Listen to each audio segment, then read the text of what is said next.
My name is Taylor. I'm 37 years old. I started my own company when I was 31. Business has been going well, and I have around 20 employees now. It's a friendly and fun workplace. I'd like to tell you about the ups and downs of my life before starting this company. I got married at 27 and had a child at 29. When I was single, I worked as a web designer for a company.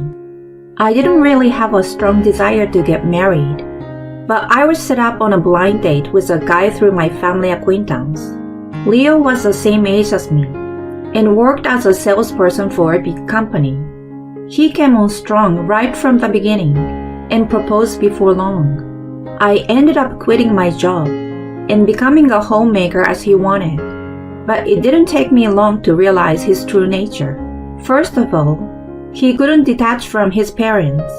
Later, I found out that our marriage was primarily to please them, and anyone would be okay as long as it made them happy. So he often went to see them on weekends, leaving me alone at home. On top of that, he was pretty self-centered. He was raised as an only child and was spoiled by them. I had to prepare a fresh towel in advance when he took a shower, and if I ever forgot, he got extremely angry. In the morning, I had to lay out his suit and everything he needed on the bed. Dinner had to have at least 5 different vegetables, and frozen food or pre-made dishes were a big no-no. Not only that, but I always had to keep the entire house in an immaculate state. I had to vacuum and mop every morning and evening. Of course, he never lifted a finger to help with any of this. Despite that, I tried my best because I was his wife. Soon after, I became pregnant. Both families were overjoyed, and I hoped that this would be the catalyst for him to change a bit. I was completely wrong. When I had morning sickness and couldn't do housework as usual, he got furious and berated me for not being able to do what everyone else could. As I did my best with chores with my growing belly, he just played games on his phone. Not only was there never a sign of him wanting to help, but he seems to have no awareness of becoming a father. I gave birth to a baby girl named Eva. My expectations were in vain, and his selfishness grew even worse after the birth. When I returned home from the hospital, I was greeted with a huge pile of dishes. He hadn't done any housework at all while I was out.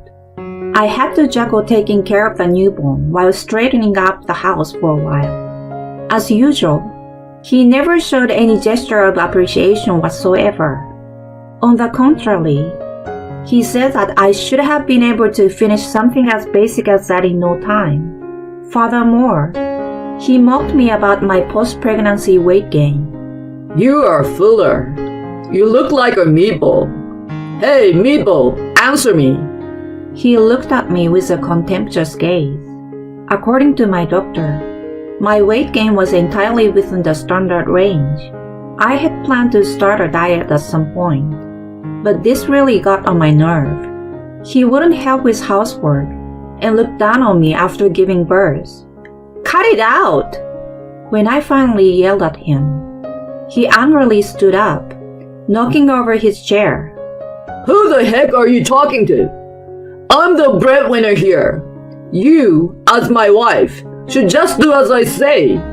Besides, anyone can handle housework. Don't act so high and mighty. I was so furious that I couldn't even respond. From then on, he constantly made fun of my appearance. Hey, meatball, is dinner ready? Oh, here comes the sumo wrestler. Do you even know what losing weight means? He mocked me as he pleased. I had to endure it, because if I said anything back, I thought that chairs might start flying like in a wrestling brawl. Above all, I had to protect Eva. He didn't help with housework or childcare at all. Taking care of the crying baby, changing diapers, and doing household chores all at once was tough. I went through each day with no makeup and wearing just the glasses, looking completely worn out. I had no time for anything. There were even days when I could only go to the bathroom once in the morning. Still, I encouraged myself, thinking that this was what being a mother meant. One day, while Leo was criticizing my appearance as usual, he suddenly brought up divorce. "You've become a mess ever since you had Eva. Let's get a divorce. I like the younger girl from the office now. By the way, Eva looks just like you, chubby like a meatball." What did you just say? I couldn't believe my ears. "You've been overweight for a long time. I can't take it anymore. I like slender women. Pack your stuff and get out ASAP." His argument was completely absurd. What nonsense are you talking about? I can't do that. Confused, I immediately contacted his parents. Leo wants a divorce because I had a child and lost my looks. Can you please put some sense into him? Contrary to my frantic state, my in-laws remained indifferent. If he says so, it must be true. It's evidence that you haven't made enough effort. What have you been doing? You shouldn't upset my son. I had no choice but to despair. "Get out already! I have no interest in someone who's given up being a woman." How are Eva and I supposed to live from now on? "I don't care. You should learn to stand on your own feet. Bye-bye, meatball mom and baby." I had reached my limit with his repeated insults. That very day, I decided to live with Eva. I didn't cry. To be precise, I couldn't even cry. I was rather outraged by him, who had insulted not only me, but also our own daughter. With nowhere else to go, I turned to my parents for help. They had my younger brother and his wife living with them, and they had a baby of their own, roughly the same age as Eva. I thought it would be a burden for them if we moved in, but I had no other option. When I asked if we could stay for a while, both my parents and my brother's family warmly welcomed us. I shared the whole story with them and mentioned my marriage was over. They encouraged me to stay as long as I needed. That was when I finally shed tears. I couldn't stop crying, feeling their warm support. Then my brother's wife Emma made a suggestion. "You will probably need a lawyer now. I used to work as a secretary at a law firm before I got married. A friend of mine still works there, so I can introduce you." Thanks to her, I met a competent lawyer a few days later. Sophia was in her early 40s with her own divorce experience, and she was very empathetic and helpful during our consultations. We had several rounds of divorce negotiations, but we couldn't reach an agreement easily. Leo refused to pay child support. Sophia, after a brief preamble about wanting to tell me her personal opinion, said, "Your husband is arguing that you've neglected your duties as a woman and prioritized the child. He's like a selfish child in a man's body. He married you to please his parents, and controlling you is the goal of his marriage. I don't want to discourage you from pursuing child support, but I also think it might be best to completely sever ties now. Both he and his parents are unreasonable people. Instead of dealing with them, I think looking toward the future is more constructive." She spoke seriously, and something inside me snapped. The reasons for divorce were so flimsy. The insult he hurled at Eva at the brink of separation was too much.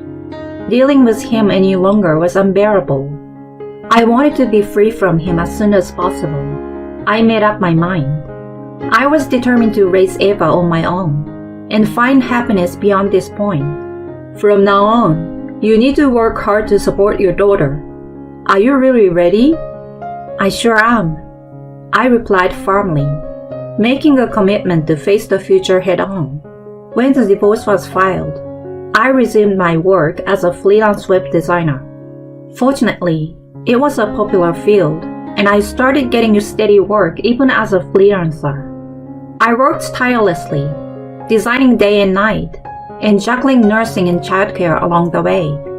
As a freelancer, I launched a website and made full use of social media, like X and Instagram for marketing. As a result of my efforts, I was able to earn roughly the same income as Leo in about a year. Moreover, I won an excellent award in a web design contest, which brought in even more work. Then, I started my own design company. During the times when I couldn't manage everything on my own, Emma helped as a secretary. I also had the assistance of part-time employees, allowing the company to run smoothly.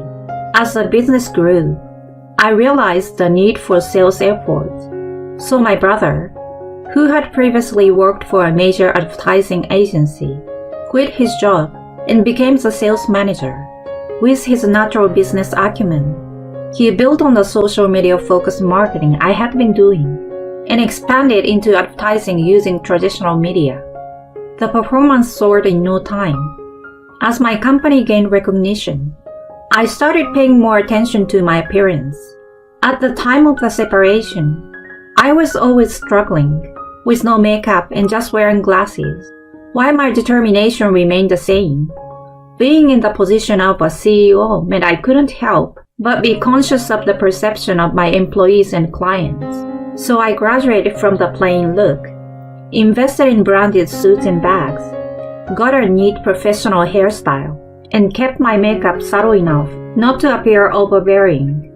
I realized that my confidence and pride as a business owner were reflected in my appearance.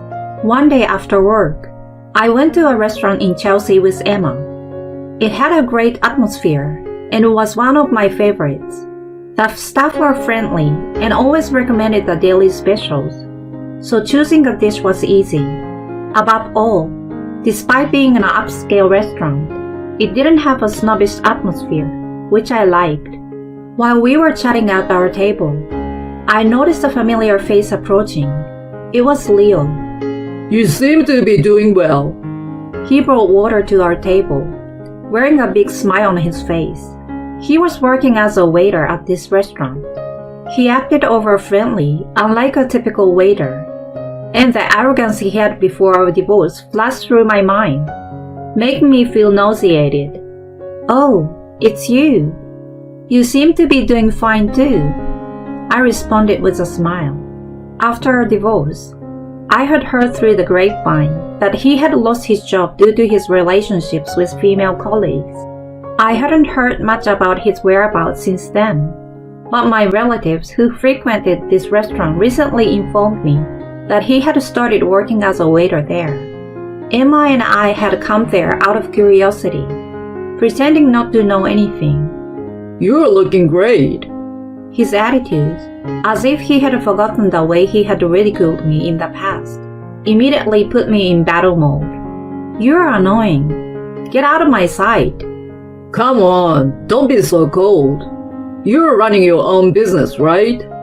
I was surprised to see an article in the magazine.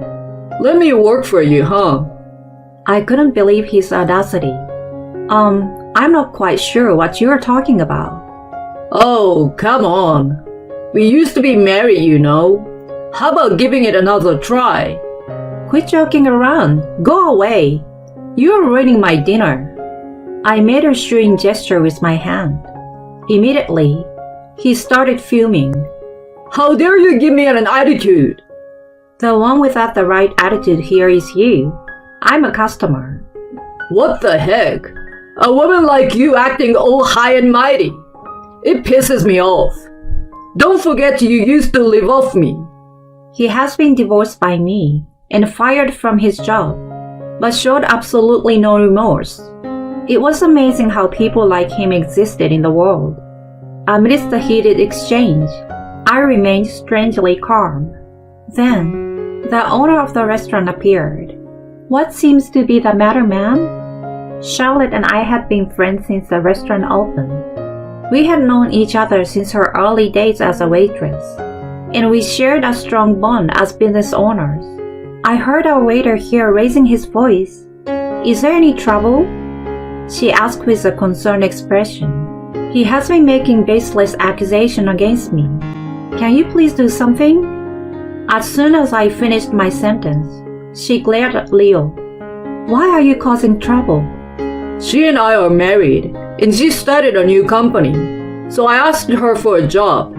But then, she suddenly got mad, and... Let's clarify first that we are not married anymore. He insulted me and our daughter, and we divorced. We are strangers now. And yet, he's directing this kind of behavior at a customer. I could see that Charlotte's face was turning as red as a lobster. She's got a big mouth for a woman. His excuse made absolutely no sense. What? For a woman? I'm a woman too, you know. Her anger had finally reached its peak. Oh no, I mean, you're different, not a woman. I mean, not like that. What are you saying? I absolutely despise people who discriminate based on gender the most. We don't need someone like you in our restaurant. You are fired. Get out. Her anger voice echoed through the restaurant. Oh no, I apologize. I'm really sorry. I have nowhere to go if I get fired from here. Please spare me. He pleaded with the owner with a pitiful expression. You should learn to stand on your own feet. I smiled at him.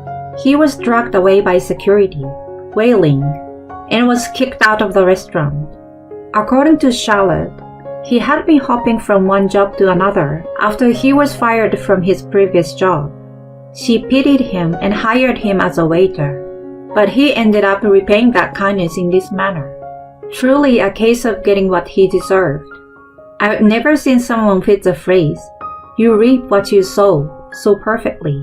Afterward, my company continued to do well. What's more, I will be graduating from being single soon. I met another entrepreneur with a divorce history at a cross-industry networking event. Fellow souls with similar scars, we quickly became good friends. I have a daughter, and he's alone. We took our time to strengthen our bonds with Eva and our families. We decided to start a new family together by next spring. My new partner is loving and kind for a change. Leo, on the other hand, according to the investigation of my competent secretary Emma, he remains unemployed and single after being kicked out of that restaurant. Despite how much he used to make fun of my appearance, he now seems to be displaying a grotesque example of middle-aged flat. Fate and the passage of time can be cruel. My life has been like a roller coaster ride. I got married, had a child, got divorced, started working, and established a company. I've learned the meaning of you reap what you sow all too well. If there is someone out there feeling like they're in the middle of a dark tunnel with no end in sight, I want to say this. There is always an exit. There is no night without a dawning. By the way, the lawyer who supported me through my divorce is now our company's legal advisor. Isn't housework your job? Why do I have to do it just because you were hospitalized? You originally said I didn't have to do the cleaning, so I absolutely won't do it. If you understand, then hurry up and clean. If you don't like it, let's get a divorce. After being hospitalized for 3 days due to overwork, I returned home and was speechless at the deplorable condition of the house. I wondered how the inside of the house could turn into such a mess in just 3 days. The entrance was littered with muddy shoes, and the laundry piled up in the washing machine had an unpleasant smell. The kitchen sink was filled with unwashed pots, dishes, and cups piled up like a mountain. On the table, half-eaten takeout meals in empty containers were left, emitting a foul odor. The floor, of course, was covered in dust and felt gritty. Despite the situation, my husband blamed me for not cleaning and didn't lift a finger to help. And to top it off, he mentioned divorce. I didn't want to worry my kind-hearted in-laws, so I didn't want a divorce. I was more concerned about my in-laws than my husband, so I lowered my head to him. Can't you reconsider the divorce? My husband smirked as if he had expected me to say that. Sure, if you really don't want a divorce. My name is Johanna. I love my job. And before I knew it, I was in my 40s. Even so, I didn't mind it too much, but my parents felt sorry for me and started arranging matchmaking meetings. I initially declined the first few proposals, stating my love for work and how I absolutely didn't want to get married. However, the last proposal they brought up was a matchmaking with my childhood friend Melvin, who lives near my parents' house. A matchmaking with Melvin, huh? They've always been kind to me, so maybe I should at least meet him. Convinced by my parents, I agreed to meet him, but it had been a long time since I had seen my childhood friend, with whom I had been matched with. My parents are busy, so we only communicated over the phone. Even during the matchmaking process, I only met with my childhood friend. He is 5 years younger than me, and when we were kids, I used to hold his hand a lot. Yeah, I used to always follow you around, right? When you were little, you were such a cute, spoiled kid that I couldn't help but tease you. That's right. It was during a summer fair when we were little. We reminisced about old memories and hit it off. Melvin said it was okay for me to continue working, so we started dating, and a year later we got married. This happened when I was 38 years old. Since we did not have a wedding, Melvin, who became my husband, met my parents only at the introduction meeting, and after that, we did not see each other very often. To make up for it, my in-laws were very considerate and caring. I had often visited my husband's house since I was a child and knew his parents well. My in-laws were very happy that I was getting married. I'm so happy that you're coming to be our daughter-in-law, Johanna. Are you really sure about Melvin? Yeah. This guy has always lived with his parents and can't do anything, you know? Melvin had never lived on his own, and he always said that his parents had taken care of all the household chores and he couldn't do anything.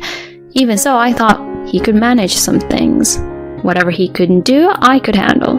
That's what I believed.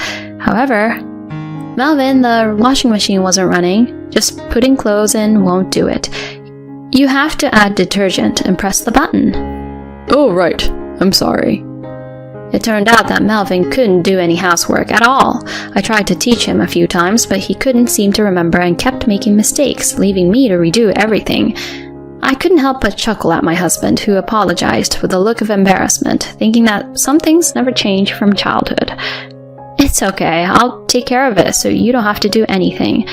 Oh, but could you at least handle the simple task of taking out the trash? I couldn't help it, so I decided to take on the household chores myself and asked my husband to handle the task of taking out the trash, something anyone could do. My husband is generally kind, but sometimes he has these moments that make me wonder.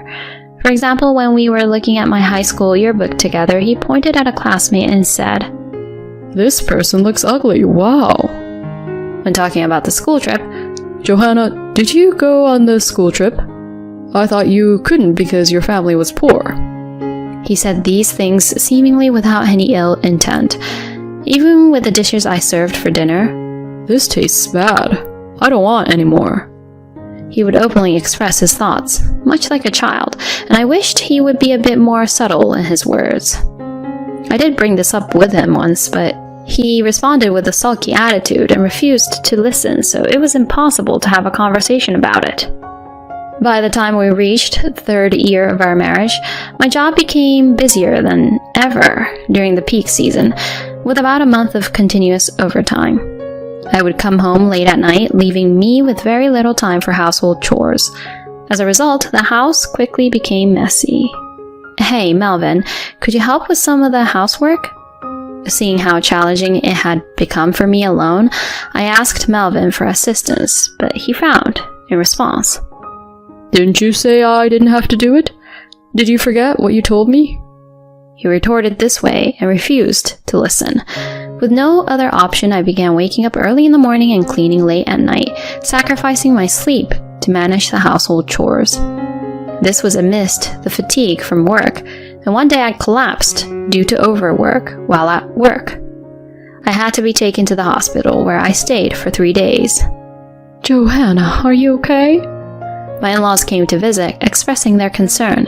They brought me a change of clothes and necessary items. "I'm sorry for causing you worry. I was just a bit tired." "Thank you for the things." Melvin couldn't make it because he's too busy with work and household chores. He just dropped off the stuff at the doorstep. Although I felt a bit frustrated that he couldn't take some time off, I thought he might be trying his best to manage the unfamiliar household tasks, so I reconsidered. You've been taking care of me since I was a child, haven't you? It's okay, it's mutual. More importantly, I'm sorry Melvin couldn't come. He can be a handful like a child, but he's a sincere boy. We're getting older and you're our only support, so please take care of him. Of course. Despite feeling apologetic, I had no choice but to agree. My own parents traveled frequently during my childhood, so my nearby in-laws always looked after me and took me in. They were very kind and took good care of me. Because of their kindness and the gratitude I felt, I couldn't refuse their requests. However, when I returned home from the hospital and saw the state of the house, I couldn't believe my eyes. What's going on here? As I opened the front door, there were muddy shoes scattered all around and there was no place to step. When I tried to wash my hands in the bathroom, I found a pile of dirty, smelly laundry in the washing machine that hadn't been washed. In the living room, the kitchen sink was stacked high with unwashed pots, dishes, and cups. Next to them were leftover takeout food and empty containers emitting a foul smell. The floor was covered in dust, rough to the touch. How did it turn into such a mess in just 3 days? Even though I had just been discharged from the hospital, my head was already spinning. In the living room, my husband was lying on the sofa, relaxing and asleep. I'm home. Hey, what's all this? The inside of the house looks like a dump. How about cleaning up a bit? As I confronted my husband, he woke up suddenly and gave me an unpleasant glare. What's the rush? The house is a mess. Weren't you supposed to take care of things while I was in the hospital? What have you been doing? I scolded him, and in response, my husband shouted in anger. Shut up. Isn't housework your job? Why should I have to do it just because you decided to go to the hospital on your own? You originally said I didn't have to do any housework, so I absolutely won't. You even said you would do all the housework, so I've put up with it. My husband became furious and yelled back at me. I was taken aback by his sudden change in demeanor, but it seemed like he was very upset about being scolded by me. I had always been the caring older sister figure who would do anything if asked, so perhaps he had expected an easy life after marriage. He uttered in frustration, "This has been disappointing." I had thought that the reason he couldn't come to visit was because he was working hard on the housework, so I felt betrayed. I was further perplexed by his attitude. What's going on all of a sudden? Then my husband began speaking as if he had given up on hiding something. I'm dating a wealthy CEO's daughter in her 20s now. She's much younger and more attractive than you, and her family is rich. Plus, she's an excellent cook. You're nothing like her. There's no benefit for me in being with you anymore, so let's get a divorce. His words left me in shock. My husband had been having an affair, while I was busy with work and house chores. I hadn't noticed his change during those busy days. I'll pay you alimony, you know? About $1,000. My husband, unfazed by my reaction, said with a laugh, I should probably divorce such a husband quickly. I understand that, but my in-laws were on my mind. My in-laws had asked me to take care of Melvin. If I divorced him in this state, it would only burden my elderly in-laws. Thinking about that, I couldn't bring myself to agree to a divorce. Could you reconsider the divorce? When I lowered my head to my husband, he gave me a triumphant look. I didn't know you liked me that much. Fine, we won't divorce, but you'll do all the housework, from taking out the trash and everything else. I won't do anything. Also, I plan to quit my current job and change careers, so you'll have to cover all the living expenses during that time. Oh, and improve your cooking skills. If you can't accept these conditions, then it's divorce. Understood. Reluctantly, I accepted these terms, feeling like a servant. A week later, my in-laws who came to check on me visited my home, so I opened the door. Johanna, how are you feeling? When my parents-in-law saw my face, they turned pale. Is something wrong? Never mind that. Just look in the mirror. Being dragged by my mother-in-law, I went to the bathroom and looked in the mirror as instructed. There, I was shocked. What is this? In the mirror, I saw a gaunt, disheveled figure with pale skin and a lifeless expression. I had been so busy with work, house chores, and taking care of my husband that I never took the time to look at myself in the mirror. To think I looked like this, my parents-in-law, upon seeing my condition, cried. I'm so sorry, Johanna. You should just leave Melvin. We are truly sorry for burdening you. You don't need to worry about us. Please, divorce that guy. They repeated their apologies many times. Afterward, we had a family meeting and the divorce was finalized, with my husband agreeing to pay proper alimony, not just the $1,000 he initially suggested. It seemed my husband never had any intention of continuing our married life.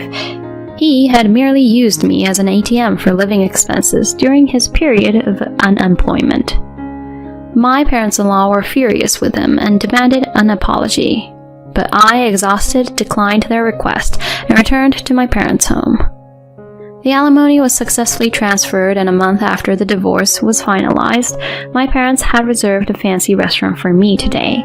As I waited for my parents, who were running late due to work, I was surprised to hear someone say, "Huh?" I turned around and saw my ex-husband standing there with a smirk on his face. Beside him was his new wife. Isn't it, Johanna? You've aged, haven't you? You don't look 41. And you, just because you got alimony from me doesn't mean a place like this is suitable for a poor person like you, right? My ex-husband said, making a mockery of me. Leah is completely different. Her face and skin are much better than yours. A woman in her 20s is definitely fresher than a old hag. Plus, I'm happy because I married the president's daughter. Divorcing a poor person like you was the right choice. My ex-husband started boasting about his new spouse. When he mentioned a name, it sounded familiar. I couldn't help but stare intently at the new spouse. The moment the new spouse awkwardly looked away, I suddenly realized. I see, that's how it was. Melvin, you've been mocking me for so long, but the foolish one here is you. I'll give it back to you twice as hard. Understanding everything, a little smirk escaped from me. Ignorance is bliss. My condolences. What do you mean? Don't make excuses just because you're frustrated. As my ex-husband continued to confront me, I explained to him. Your new spouse, Leah, was my classmate, you know. Huh? What are you talking about? Leah is in her 20s. Do you seriously think you can pass for being in your 20s yourself? No, Leah is different. She's the same age as me, but she's lied about her age. She's probably had some plastic surgery to look younger. Do you remember when you saw my high school album and called someone ugly? That was Leah. I recognized her because there's a resemblance. Saying this, Johanna's husband looked wide-eyed at his new spouse. No, you've got it wrong. As the new spouse denied it, while acting suspiciously, I managed to guess her personal information. Come to think of it, you had a distinctive mole on the back of your neck, didn't you? I remember because our classmates used to tease you about it. Upon hearing their accusation, the husband turned pale. It seemed to be true. When confronted by her husband, the new spouse confessed. It turns out, the new spouse had a complex about her face and ended up repeatedly getting plastic surgery, leading to a dependence on it. She also lied about their age. My ex-husband was dumbfounded by the confession of his new spouse, but I have more money than you, he shouted. I sighed at my ex-husband's words. It seems like you've been mistaken for 41 years, but I'm not poor.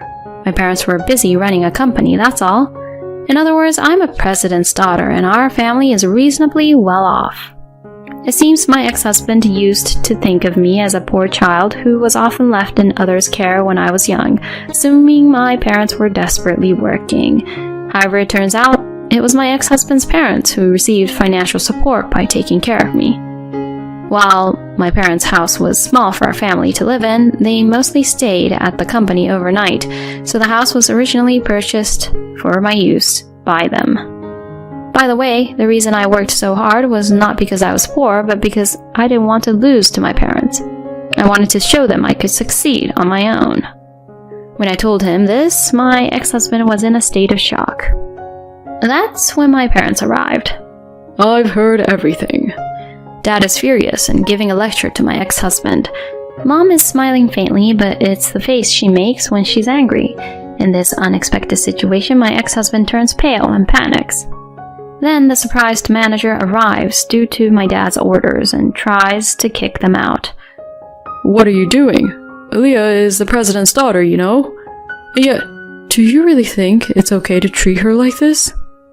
In response to the shouting ex-husband, my mom chuckles. You don't know anything, dear.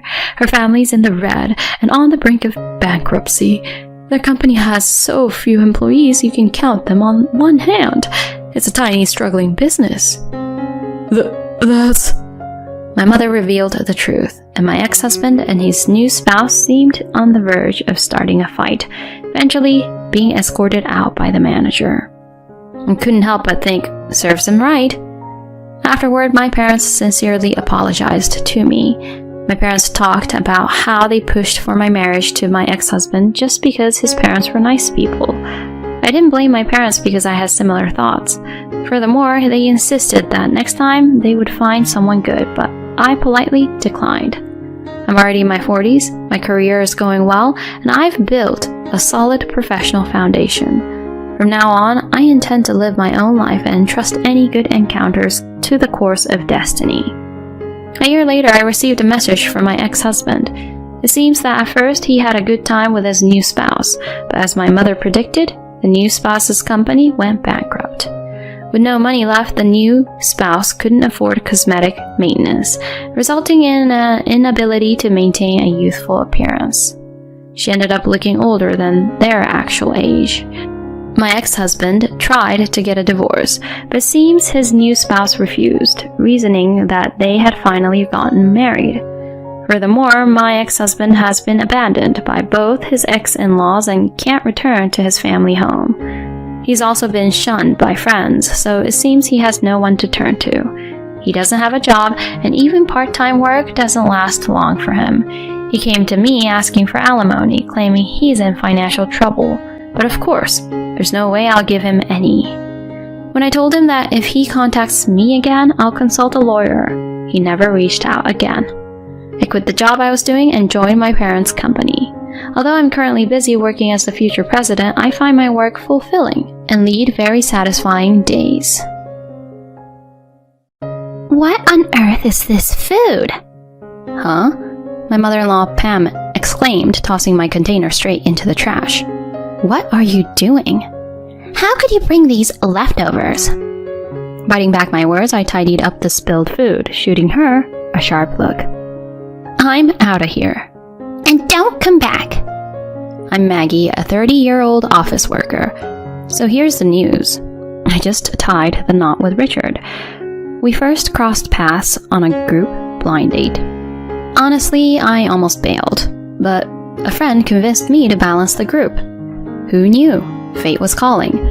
Richard totally caught my eye. Super charming and easy on the eyes.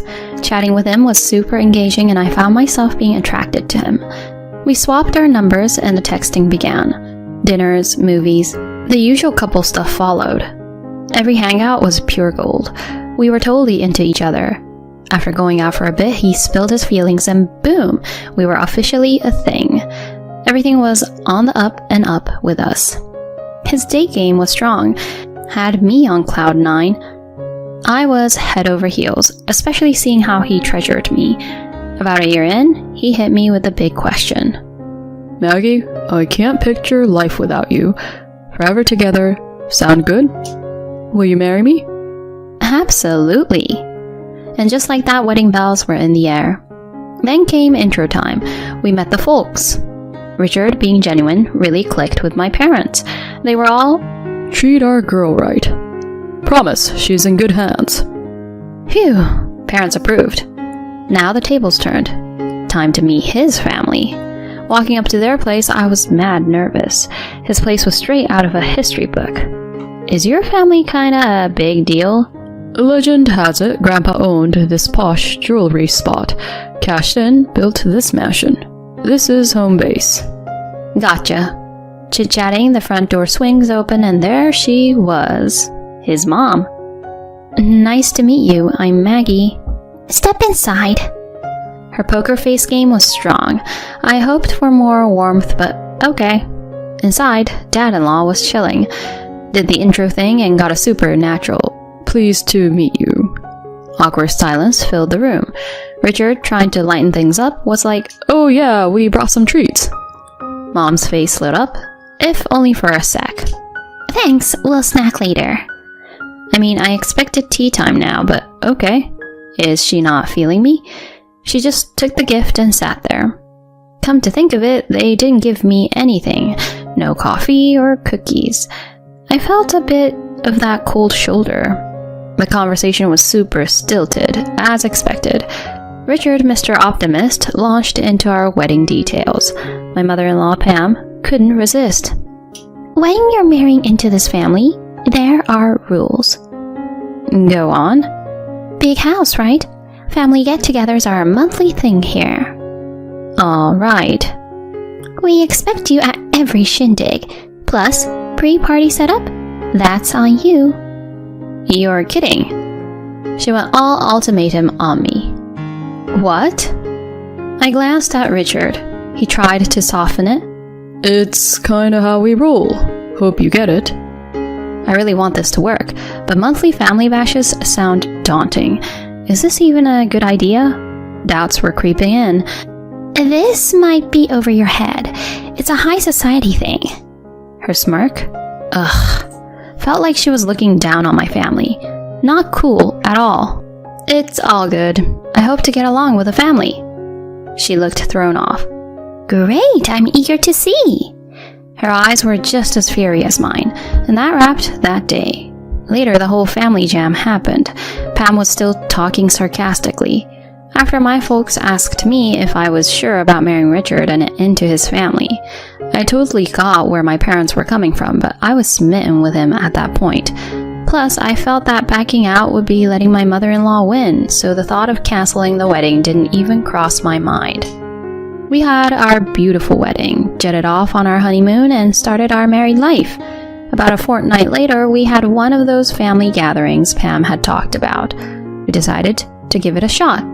I was curious if the rest of the family would be more welcoming, or if they'd be as frosty as her. Stepping into their home, there she was, seemingly waiting just for me. Took you long enough. Hurry up and get ready, she said, her face as cold as ice, and steered me into the kitchen. I slipped on an apron, and she said, You're on food duty for 20 today. I thought to myself, are you kidding? Why such a big get-together outside of holidays? Cooking under her watchful eye was daunting. She critiqued me nonstop. You're all thumbs. Do you even know how to handle a kitchen? Your chopping's all over the place. But I've always been confident in my cooking. Heck, I felt she wasn't any better with a knife. Maybe she was just looking for excuses to nitpick. I brushed her comments aside, focusing on the task at hand. Time was ticking, and guests were coming.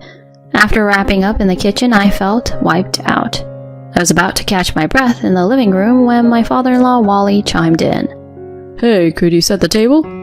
So there I was, laying out dinnerware. I was dying for a breather, but no chance. With everything set, I plopped down on the sofa with some water. Pam was quick to notice. Why are you sitting? Say hi to everyone.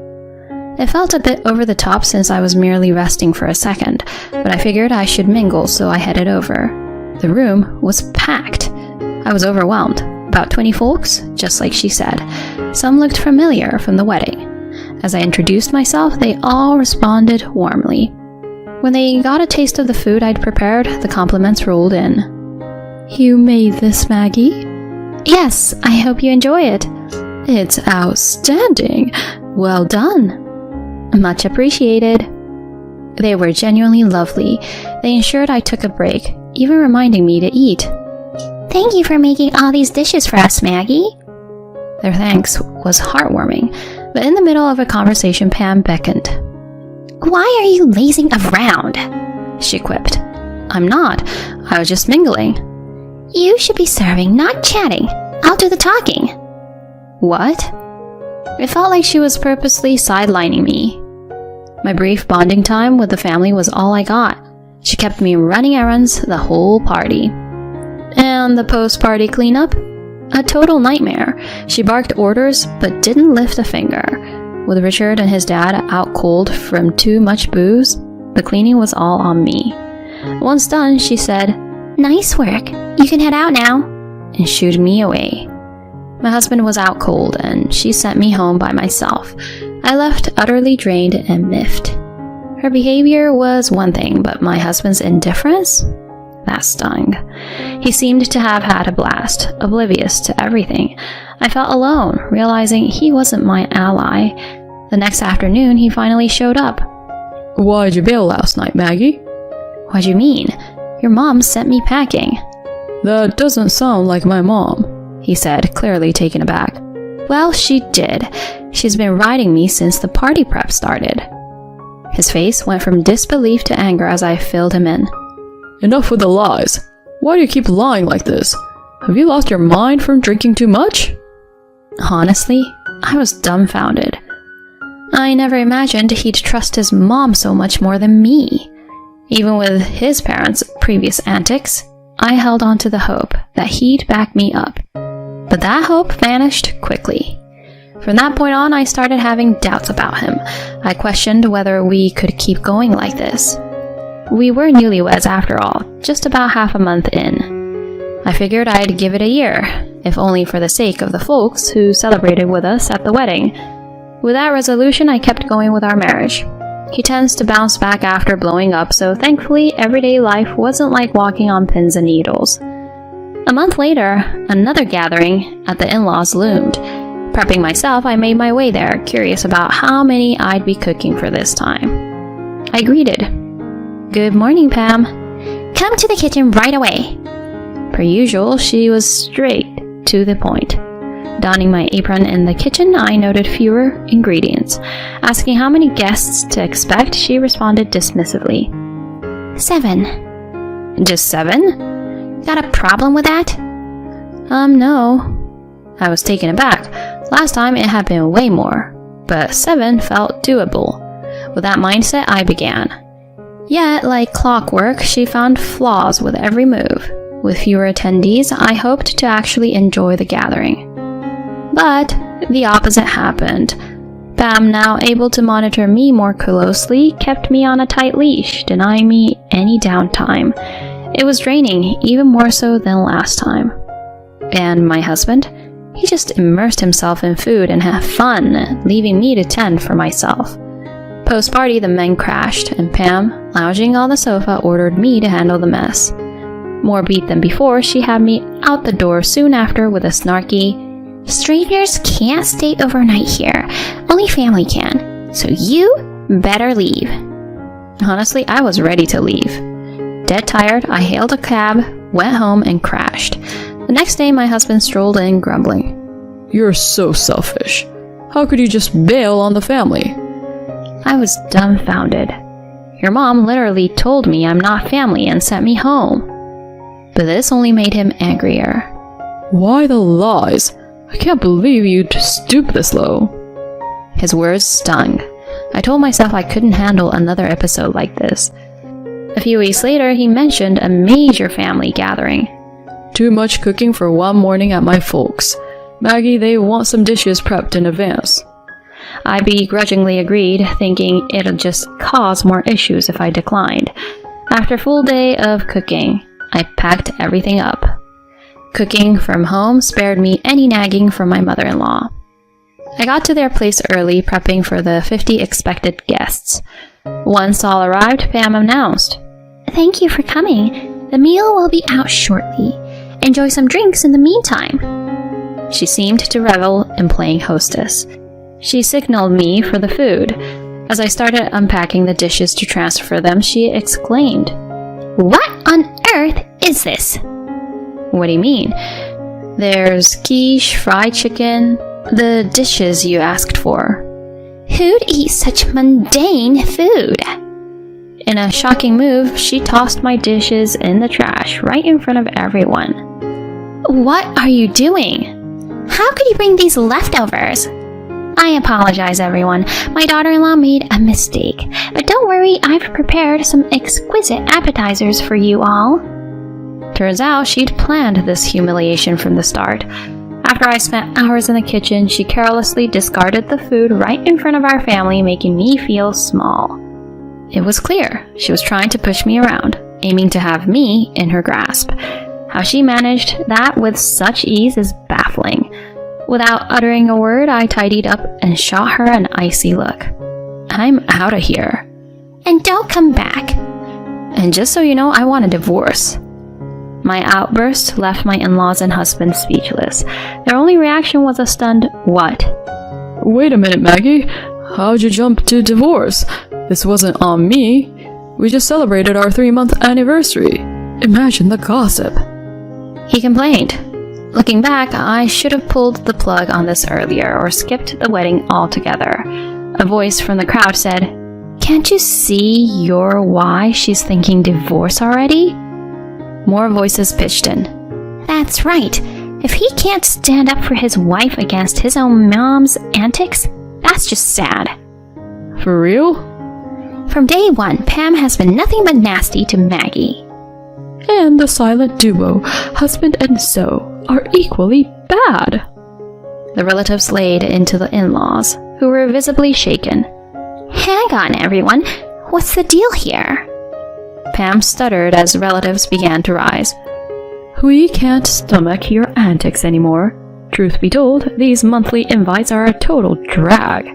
We came out of respect for family, but seeing your constant digs at your daughter-in-law? We're done.